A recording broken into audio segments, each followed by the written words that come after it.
गणपति बप्पा मोरया। श्री गणेश जी देवताओं में सर्वप्रथम पूजनीय हैं। इसके पीछे अनेक पौराणिक कथाएं मिलती हैं। कहीं शिव जी ने ऐसा वर दिया है तो कहीं विष्णु भगवान ने।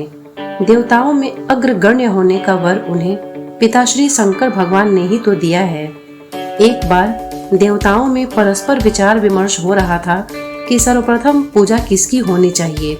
सभी ने निश्चय किया कि ब्रह्मांड की परिक्रमा करके जो सबसे पहले लौटेगा उसी को सबसे पहले पूजनीय माना जाएगा। यह निश्चय होते ही सभी देवगण अपने अपने वाहनों पर सवार होकर चल दिए। कोई भैंसे पर, कोई सिंह पर, कोई अश्व पर, कोई उल्लू पर तो कोई मोर पर। गणेश जी भी अपने चूहे पर सवार होकर चल दिए। उनके माता पिता शिव पार्वती कैलाश पर्वत पर विराजमान थे। गणेश जी वहीं पहुँचे और उनकी परिक्रमा करने लगे। जब देवता ब्रह्मांड की परिक्रमा करके लौटे तो गणेश जी को वहीं पर पहले से उपस्थित पाया।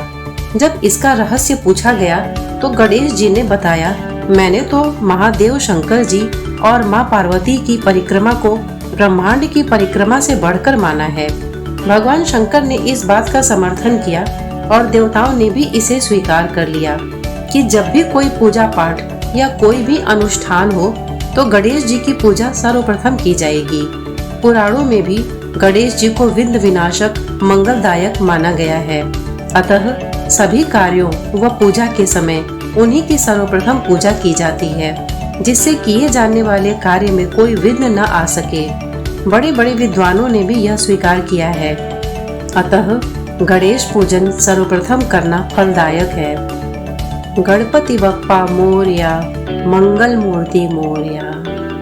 श्री गणेश पूजन का क्या कारण है? आद्यो पूज्यो विनायकः। इस उक्ति के अनुसार समस्त शुभ कार्यों के प्रारंभ में गणेश जी की अग्र पूजा विशाल हिंदू जाति में सुप्रसिद्ध और प्रचलित है। इसका बहुत ही सीधा साधा संक्षिप्त उत्तर यही है कि भगवान श्री गणेश को प्रसन्न किए बिना कल्याण संभव नहीं। भले ही साधक के इष्ट देव भगवान विष्णु या भगवान शंकर या जगत पिता ब्रह्मा ही क्यों न हो। इन सभी देवी देवताओं की उपासना की निर्विघ्न संपन्नता के लिए भी विघ्न विनाशक श्री गणेश जी का पूजन स्मरण करना आवश्यक है।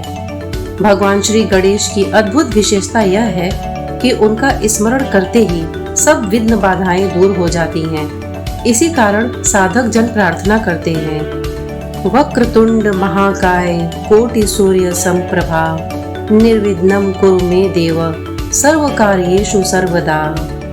लोक परलोक में सर्वत्र सफलता पाने का एकमात्र यही उपाय है।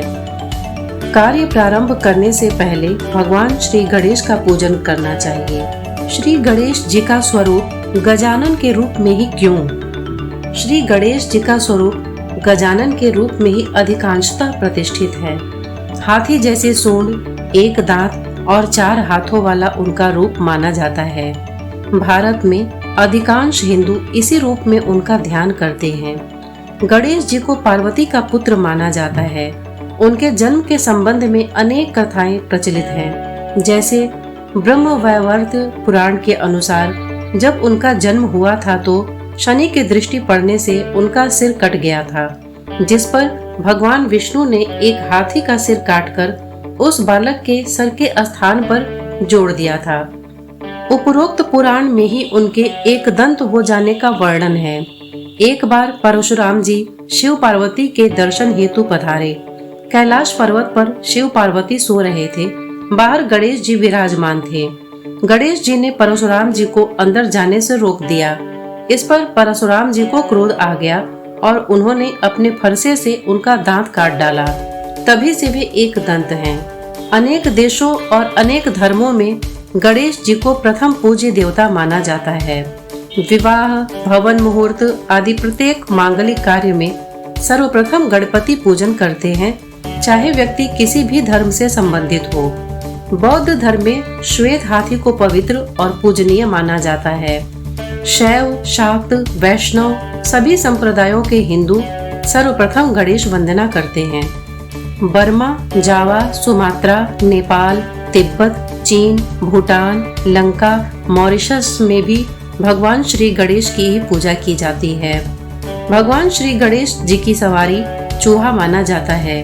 उनका प्रिय भोजन लड्डू है। उनको लड्डू का ही भोग लगाया जाता है। गणेश जी ऐसे देवता माने जाते हैं जो सभी कल्पों में उत्पन्न होते हैं। प्रत्येक बार उनका जन्म भिन्न भिन्न प्रकार से हुआ है। पुराणों में गणेश जी के जन्म के संबंध में अनेक कथाएं प्रचलित हैं। प्रत्येक युग में गणेश जी देवताओं में अग्रगण्य रहे हैं और सबसे पहले उन्हीं की पूजा की जाती है। जय गणपति जी की। श्री गणेश जी का परिवार परिचय।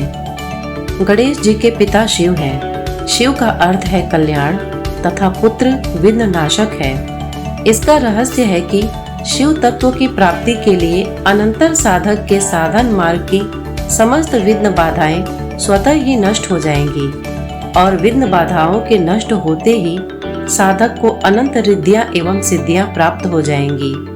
शिव तत्व प्राप्त होने पर माइक बंधन रूपी विघ्नों के महाध्वंस गणेश का प्रादुर्भाव होगा।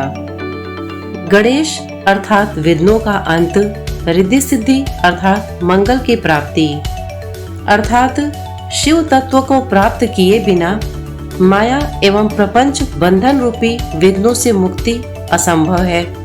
मंगल प्राप्ति एवं साधना में सिद्धि प्राप्ति असंभव है, क्योंकि पिता के बिना पुत्र का जन्म असंभव है।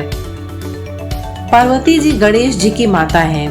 पार्वती का अर्थ पर्ववती है। 3 पर्व होते हैं, ज्ञान, इच्छा और क्रिया। इन तीनों पर्वों से सामरस्य की प्रतिमूर्ति पार्वती जी हैं। पार्वती जी की भांति साधकों के भी ज्ञान, इच्छा एवं क्रिया रूप पर्वत्रय में सामरस्य की स्थिति आने पर गणेश का जन्म होगा। कार्तिकेय जी गणेश जी के बड़े भ्राता हैं, शिव के बड़े पुत्र हैं। षडानन अर्थात 5 इंद्रियां और 1 मन। भौतिक जगत षडानन तक ही सीमित है और उनकी अंतिम शक्ति सेना एवं सेनापति में प्रतिष्ठित है। देवता भोगी होते हैं, तपस्वी नहीं, अतः षडानन से परे नहीं जा सकते। षडानन देवों के सुरक्षा प्रहरी हैं। देवताओं में षडानन से परे जाने की क्षमता नहीं। वे बुद्धि के देवता हैं, देवों के अध्यक्ष हैं। प्रत्युत षडानन के छोटे होने पर भी उनके अग्रगण्य हैं। रिद्धि सिद्धि गणेश जी की पत्नियां हैं। इसका रहस्य यह है कि जब साधना क्षेत्र में शिव तत्व की प्राप्ति के अनंतर विघ्नों के नाशक गणेश बनने की क्षमता आ जाती है और तब सभी रिद्धियां सिद्धियां साधक के लिए स्वपन्निवत स्ववशवर्तिनी हो जाती हैं। गणेश के पुत्रों के नाम शुभ एवं लाभ है। इसका रहस्य यह है कि साधना क्षेत्र में सनातन क्षेम एवं सनातन लाभ के लिए गणेश अर्थात शिवपुत्र बनना ही पड़ेगा, अन्यथा क्षेम एवं लाभ की प्राप्ति संभव नहीं है। पिता पंच आनन है, अग्रज षडानन है, स्वयं गज आनन है, संकट निवारते। गिरिजा के नंदन है, पूज्य गजवंदन है, भक्त उर चंदन है, रिद्धि सिद्धि वारते। मंगल विधायक है, बुद्धि के प्रदायक है, महागण नायक है, विघ्न व्यूह टालते। मोद को बढ़ाते, भक्त मोदक चढ़ाते, शुंड दंड से उठाते, मुखमंडल में धारते। गणपति बप्पा मोरया, मंगल मूर्ति मोरया।